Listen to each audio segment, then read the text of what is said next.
যে চলে গেছে তাকে আর কোনোদিন ফিরে পাবে না।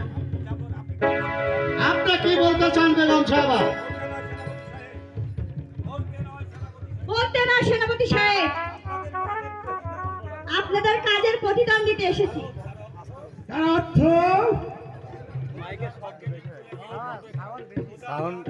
খোদা যার ভাগ্যে মৃত্যু লেখেনি, শত চেষ্টা করলেও আপনারা তাকে মারতে পারবেন না। তাই শিশু কামাল আজ জল্লাদের হাত থেকে মুক্ত। তাহলে কি আপনি চান শিশু কামালকে হত্যা করতে চেয়েছি? নিশ্চয়,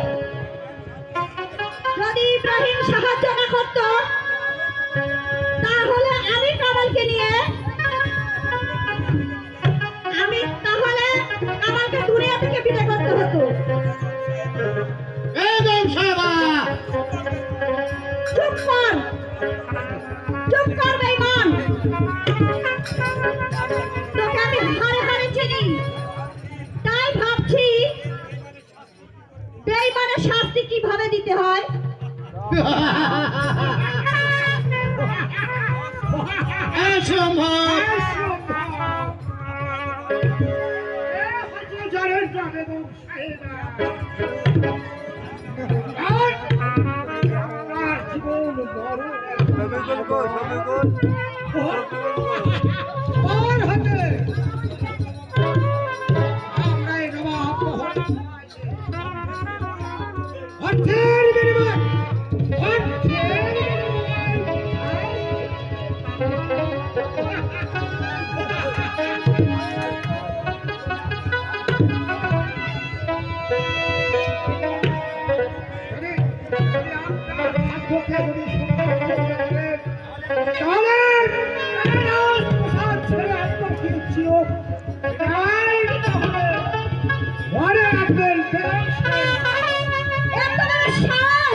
আমার বেতনভুক্ত কর্মচারী হয়ে আমাকে তোমরা বন্দী করতে চাও?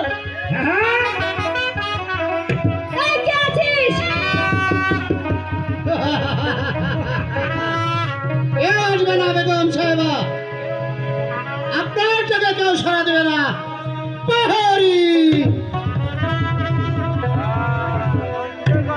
বন্দী করো বেগম সাহেবাকে, বন্দী করে নিলাম এই অন্ধকার কারাগারকে।